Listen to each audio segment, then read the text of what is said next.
tem um deste? Sou louca pelo meu. Na verdade, adoro todas as minhas coisas. Já se perguntou de onde vêm todas as coisas que compramos e para onde vão quando nos desfazemos delas? Não conseguia deixar de pensar nisso, por isso quis saber mais sobre o assunto. E os livros diziam que as coisas se deslocam ao longo de um sistema.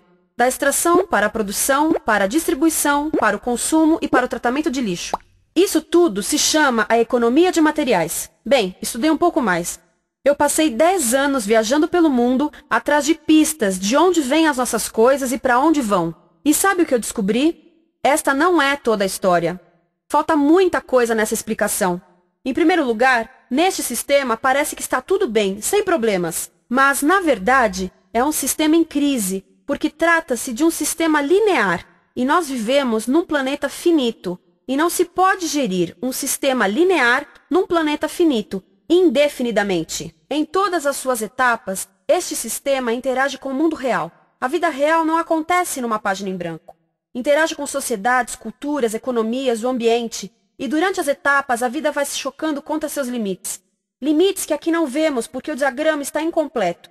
Então voltemos atrás para preencher alguns espaços e ver o que falta. Uma das coisas mais importantes em falta são as pessoas. Sim, pessoas. As pessoas vivem e trabalham em todas as etapas desse sistema, onde algumas são um pouco mais importantes que outras, algumas têm maior poder de decisão. Quem são elas? Comecemos pelo governo. Meus amigos dizem que eu devia usar um tanque para simbolizar o governo, e isso é uma realidade em muitos países, e cada vez mais também no nosso. Afinal, mais de 50% dos nossos impostos vão para os militares. Mas vou usar uma pessoa para simbolizar o governo, porque acredito nos valores e na visão de que o governo deve ser das pessoas, pelas pessoas, para as pessoas. A função do governo é olhar por nós, cuidar de nós. Esse é o seu trabalho. Depois vem as corporações. O que leva as corporações a parecerem maiores que o governo é porque elas são maiores que o governo. Atualmente, entre as 100 maiores economias da Terra, 51 são corporações.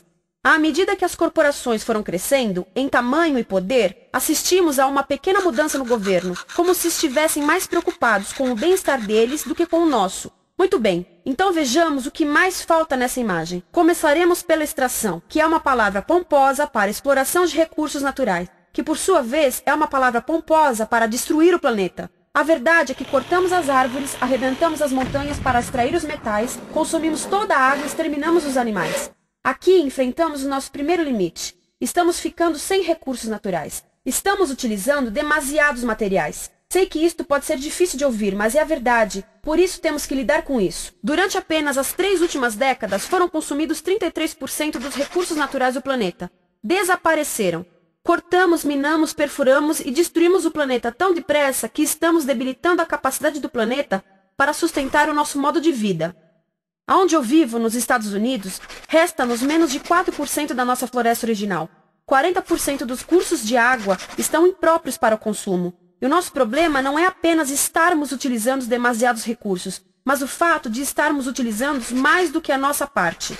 Temos 5% da população mundial, mas usamos 30% dos recursos mundiais. Se todos consumissem ao ritmo dos Estados Unidos, precisaríamos de 3 a 5 planetas. E sabem uma coisa? Só temos um. Então, a resposta do meu país a essa limitação é simplesmente ir tomar dos outros. Este é o terceiro mundo, que alguém dirá tratar-se apenas de uma expressão para designar o local para onde foram as nossas matérias-primas. E o que é que acontece?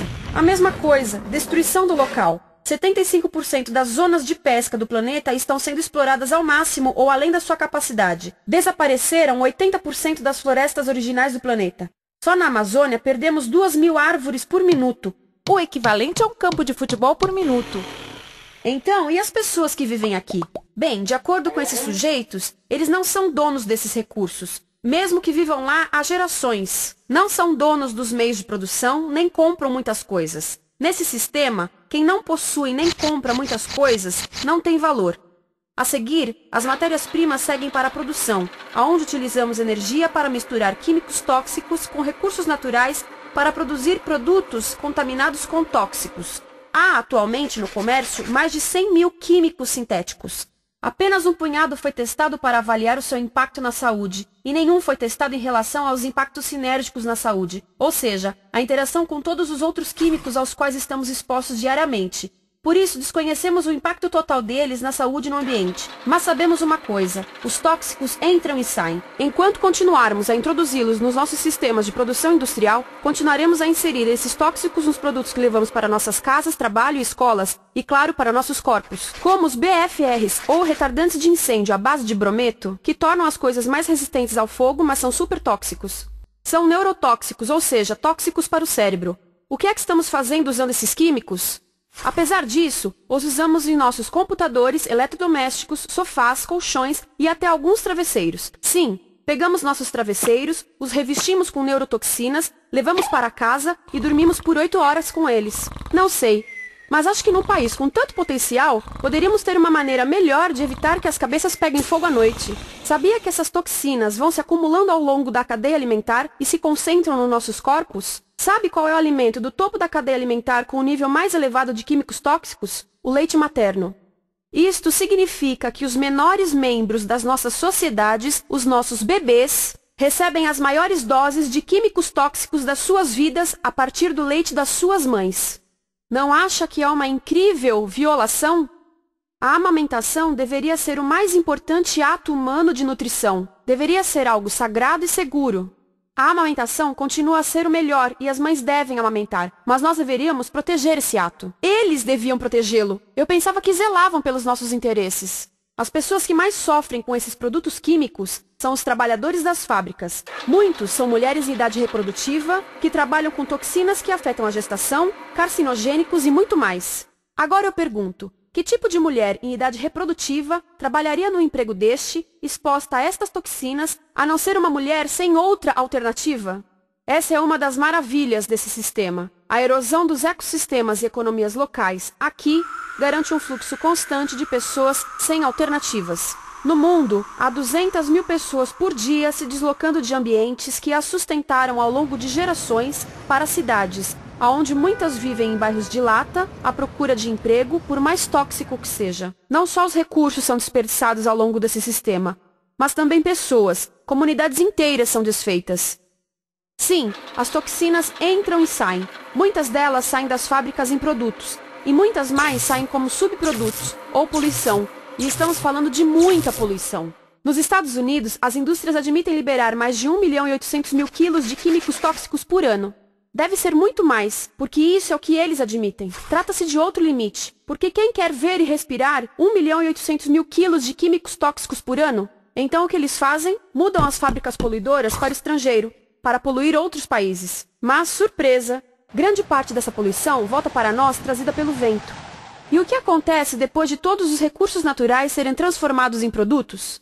Passam por aqui, para a distribuição, o que significa vender todo o lixo contaminado com toxinas o mais rápido possível. Aqui, o objetivo é manter os preços baixos, com as pessoas comprando os produtos em constante movimento. Como eles mantêm os preços baixos? Pagam salários baixos aos trabalhadores das lojas e restringem o acesso aos seguros de saúde sempre que podem. Tudo se resume em exteriorizar os custos. O verdadeiro custo da produção não se reflete no preço. Em outras palavras, não pagamos aquilo que compramos. Outro dia estive pensando nisto. Ia a caminho do trabalho e queria ouvir as notícias. Por isso entrei numa loja para comprar um rádio. Encontrei um pequeno rádio verde engraçado que custava $4,99. Na fila do caixa pensei, como $4,99 podem refletir o custo da produção e transporte desse rádio até ele chegar nas minhas mãos? O metal deve ter sido extraído na África do Sul. O petróleo provavelmente do Iraque. O plástico produzido na China e talvez montado por uma criança de 15 anos numa fábrica do México. $4,99 não paga nem o aluguel do espaço ocupado na prateleira, nem parte do salário do empregado que me atendeu, ou as viagens de navio e caminhão que o rádio fez. Foi assim que eu percebi que eu não paguei o valor do rádio. Então, quem pagou? Estas pessoas pagaram com a perda do espaço dos seus recursos naturais. Estas pagaram com a perda do ar puro, com o aumento de doenças como asma e câncer. As crianças do Congo pagaram com o seu futuro, pois 30% delas abandonam a escola para trabalhar nas minas de coltan, um metal que usamos em aparelhos eletrônicos baratos e descartáveis. Estas pessoas pagaram por não ter direito ao seguro de saúde.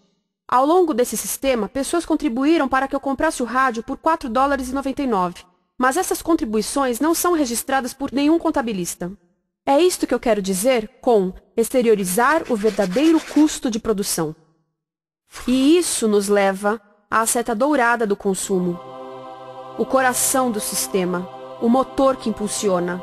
É tão importante proteger esta seta que se tornou prioridade daqueles dois sujeitos. É por isso que após o 11 de setembro, quando nosso país estava em choque, o presidente Bush poderia ter sugerido fazer luto, rezar, ter esperança, mas não, ele disse para fazermos compras. Compras! Nos tornamos uma nação de consumidores. Nossa principal identidade passou a ser de consumidores. Não mães, professores, agricultores, mas consumidores. Nosso valor é medido e demonstrado pelo quanto contribuímos para esta seta. Quanto consumimos. Não é isso que fazemos? Compramos, compramos, compramos. Manter os produtos circulando. E como circulam? Sabe qual a porcentagem dos produtos que circulam através desse sistema que ainda são usados 6 meses depois da venda na América do Norte? 50%? 20%? Não, 1%. 1. Em outras palavras, 99% das coisas que nós cultivamos, processamos, transformamos, 99% das coisas que percorrem o sistema são lixo em menos de 6 meses.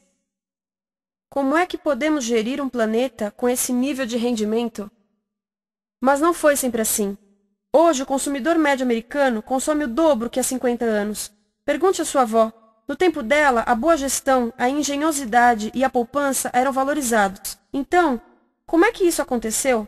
Bem, não aconteceu simplesmente. Foi planejado. Pouco depois da Segunda Guerra Mundial, estes sujeitos estudavam a forma de impulsionar a economia. O analista de vendas Victor Lebow articulou a solução que se tornaria a norma de todo o sistema. Ele disse: a nossa enorme economia produtiva exige que façamos do consumo a nossa forma de vida, que tornemos a compra e uso de bens em rituais, que procuremos a nossa satisfação espiritual, a satisfação do nosso ego no consumo. Precisamos que as coisas sejam consumidas, destruídas, substituídas e descartadas a um ritmo cada vez maior. O conselheiro econômico do presidente Eisenhower disse: o principal objetivo da economia americana é produzir mais bens de consumo. Mais bens de consumo? O nosso principal objetivo?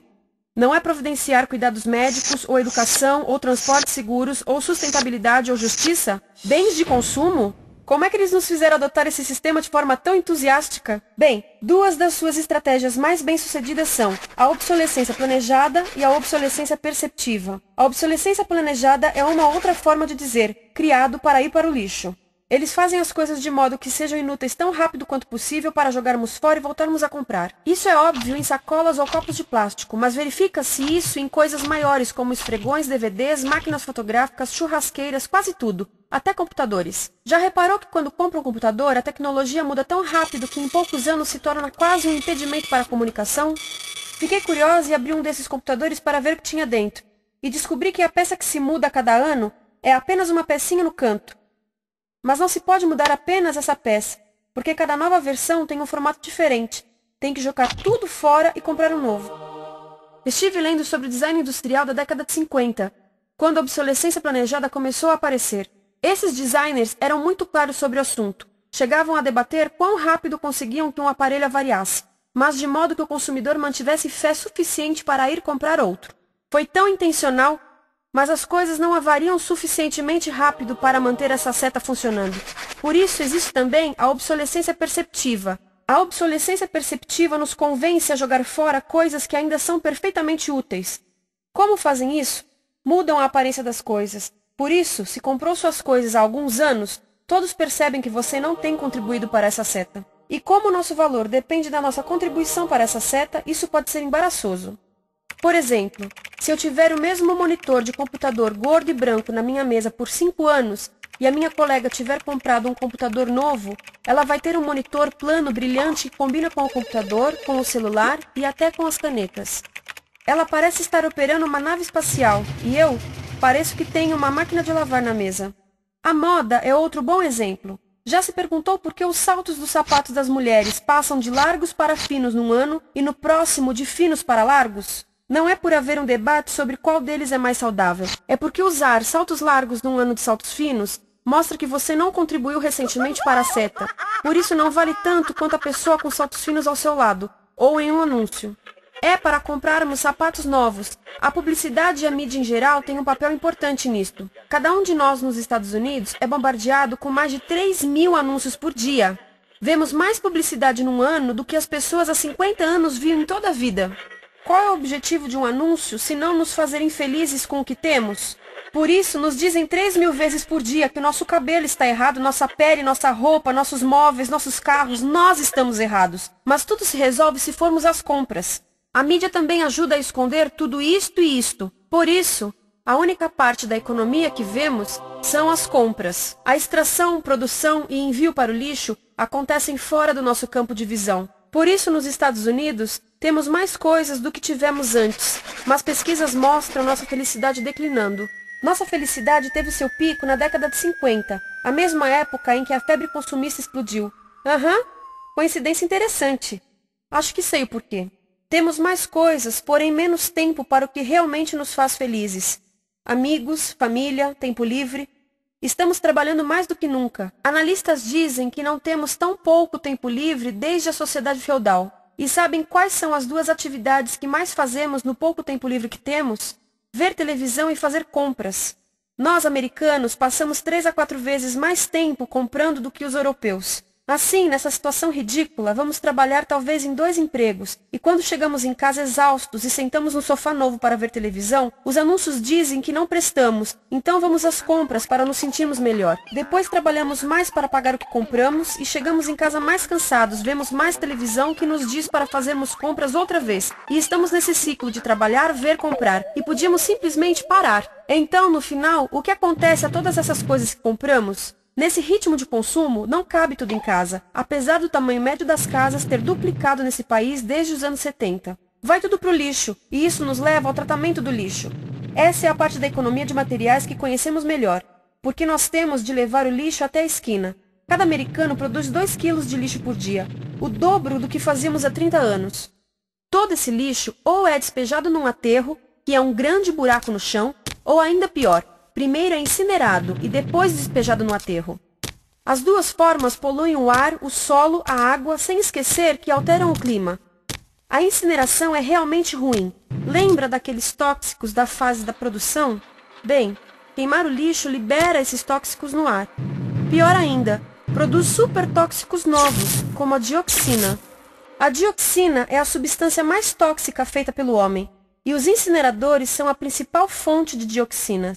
Isso significa que podemos parar a principal fonte da mais tóxica substância conhecida e feita pelo homem, simplesmente parando de queimar o lixo.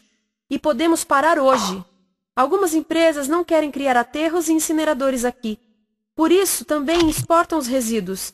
Então, e a reciclagem? A reciclagem ajuda? Sim, a reciclagem ajuda. Ela reduz o lixo nessa extremidade e depois reduz a pressão para minerar e colher mais nessa extremidade. Sim, todos devemos reciclar, mas reciclar não é o suficiente. Reciclar nunca será suficiente, por 2 razões. Primeiro, o lixo que vem das nossas casas é apenas a ponta do iceberg. Para cada saco de lixo que deixamos na esquina, 70 sacos de lixo são criados anteriormente, só para fazer o lixo desse saco que deixamos na esquina. Assim, mesmo que pudéssemos reciclar 100% do lixo das nossas casas, não se chegaria ao coração do problema. Além disso, grande parte do lixo não pode ser reciclado, ou porque contém demasiados tóxicos, ou porque é criado de início para não ser reciclável, como aquelas caixas de suco, que têm as camadas de metal, papel e plástico, todas coladas. Não dá para separar essas camadas para reciclá-las. Como se vê, é um sistema em crise. Por todo o percurso, estamos batendo em limites, do clima em mudança ao decréscimo da felicidade.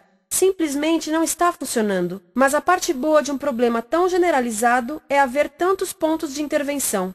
Há pessoas trabalhando aqui salvando florestas, e aqui na produção limpa. Pessoas trabalhando em direitos do trabalho, em comércio justo, em consumo consciente, no bloqueio de aterros e incineradores. E muito importante, em recuperar o nosso governo, para que seja realmente pelas pessoas e para as pessoas. Todo esse trabalho é criticamente importante, mas as coisas vão realmente começar a se mover quando enxergarmos as ligações, quando enxergarmos o panorama geral. Quando as pessoas ao longo do sistema se unirem, poderemos reivindicar e transformar esse sistema linear em algo novo, um sistema que não desperdice recursos ou pessoas. Porque aquilo de que precisamos nos livrar é da antiga mentalidade de usar e jogar fora. Há uma nova escola de pensamento nesse assunto, e é baseada em sustentabilidade e equidade, química verde, zero resíduos, produção em ciclo fechado, energia renovável, economias locais vivas, já está acontecendo. Há quem diga que é irrealista, idealista, que não pode acontecer. Mas eu digo que quem é irrealista são os que querem continuar pelo velho caminho. Isso é que é sonhar. Lembre-se que a velha forma não aconteceu por acaso. Não é como a gravidade que temos que conviver. As pessoas a criaram, e nós também somos pessoas. Por isso vamos criar algo novo.